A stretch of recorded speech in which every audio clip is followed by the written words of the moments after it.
ஓம் ஸ்ரீ குருபியோ நமக.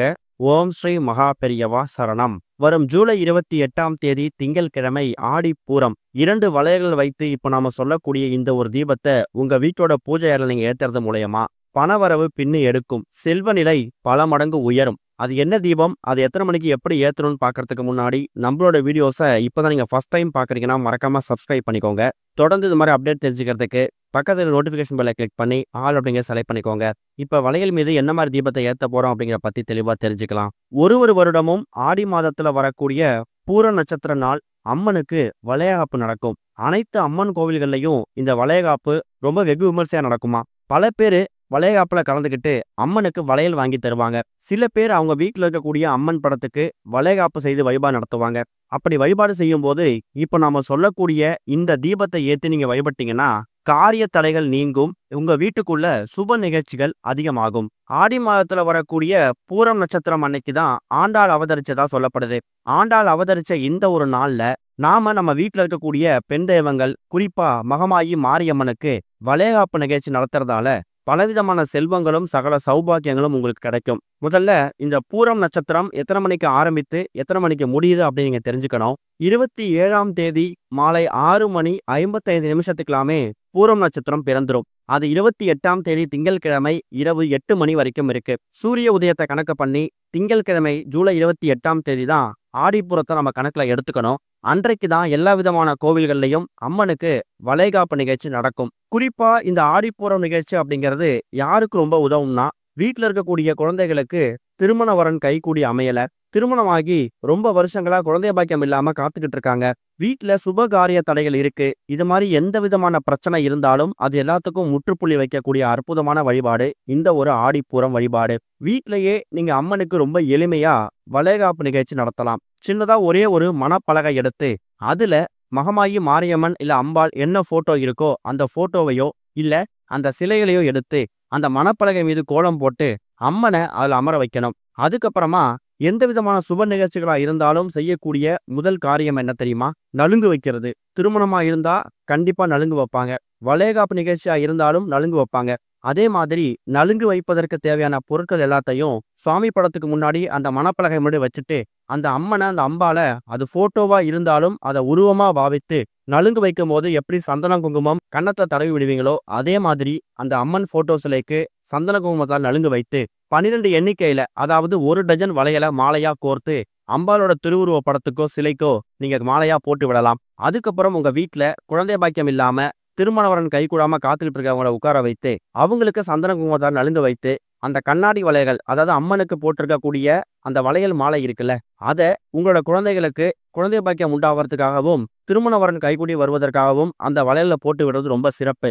உங்க வீட்டுல உள்ள குழந்தைகளுக்கு ஏற்கனவே திருமணம் ஆகிடுச்சு, குழந்தை பாக்கியம் உண்டாயிடுச்சு அப்படின்னாலும் உங்க அக்கம்பத்தினருக்கோ இல்ல உங்க தெரிஞ்சவங்க யாருக்காவதோ குழந்தை பாக்கியம் இல்லைன்னா அவங்கள உங்க வீட்டுக்கு கூப்பிட்டு ஆடிப்பூரம் அன்னைக்கு இதே மாதிரி வழிபாடு செய்து அவங்களுக்கு அந்த வளையல போட்டு விடுங்க.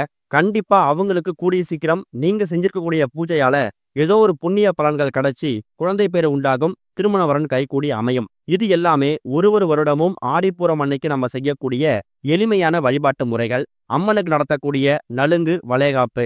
இது போக இப்ப நாம சொல்லக்கூடிய 2 வளையலை வைத்து ஏத்தக்கூடிய ஒரே ஒரு தீபம் இருக்குல்ல, இது வாழ்க்கையில எக்கச்சக்கமான சுபிக்ஷத்தை கொண்டு வந்து சேர்த்துடும். எந்த ஒரு விரத முறை வழிபாட்டு முறையா இருந்தாலும் தீப வழிபாடு அப்படிங்கிறது ரொம்ப முக்கியம். நீங்க சாதாரணமா கோவிலுக்கு போயிட்டு இறைவனை வழிபட்டுட்டு வர்றதை விட கோவிலுக்கு போயிட்டு அந்த இறைவன் சன்னதிக்கு முன்னாடி ஒரே ஒரு தீபம் ஏற்றி உங்க கோரிக்கையை முன்வைக்கும் போது அந்த தீப ஒளி சுடர்ல இருக்கக்கூடிய அந்த வெளிச்சத்தை இறைவனா பாவித்து உங்க கோரிக்கையை முன் வச்சிங்கன்னா அதுக்கான பலன் ரொம்ப சீக்கிரம் கிடைக்கும். அதுதான் தீப வழிபாட்டுக்கும் சாதாரணமாக இருக்கக்கூடிய வழிபாட்டுக்கும் உள்ள வித்தியாசம்.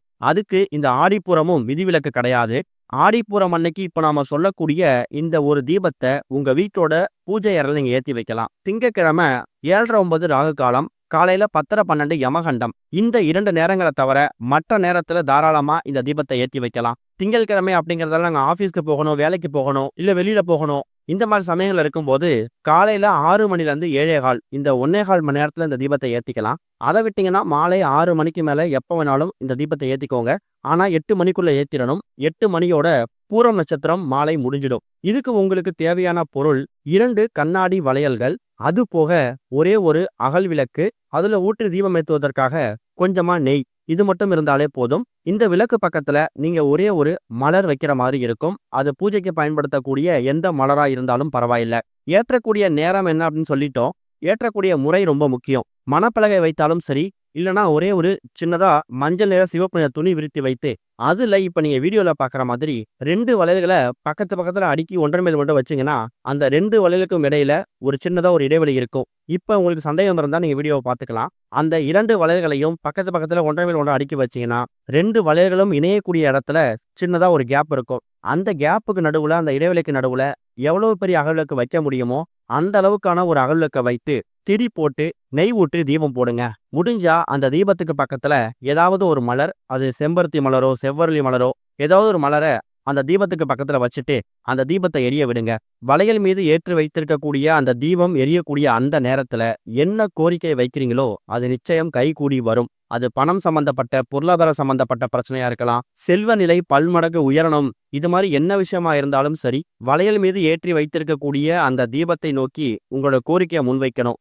ஆடிப்பூரம் அப்படிங்கிறதே வளையல் வழிபாட்டுக்கு முக்கியத்துவம் கொடுக்கக்கூடிய ஒரு நாள் தான். அப்படிப்பட்ட நல்ல நாள்ல வளையலை வைத்து ஏற்றக்கூடிய இந்த ஒரு தீபத்துல அந்த மாரியம்மன், மகமாயி, அம்பாள் இவங்க எல்லாருமே தானா வந்து அந்த தீபத்துல அமர்ந்துடுவாங்க.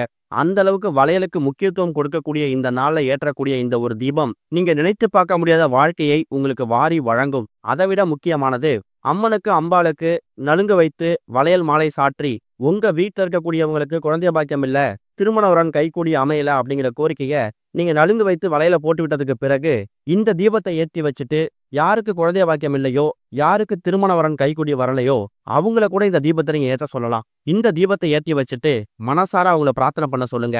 இந்த ஒரு ஆடிப்பூரத்தன்னைக்கு இந்த தீபத்தை ஏற்றி வைக்கிறதால அடுத்த ஆடிப்பூரத்தன்னைக்கு திருமணமாகாதவங்க கணவன் மனைவியா சேர்ந்து இந்த வளையல் தீபத்தை ஏத்தணும். குழந்தைய பாக்கியம் இல்லாதவங்க அவங்க குழந்தைய கையில மடியில ஏந்திக்கிட்டு இந்த தீபத்தை, வளையல் தீபத்தை ஏத்தணும்னு மனசார வேண்டிட்டு பிரார்த்தனை பண்ணி இந்த தீபத்தை ஏத்துங்க.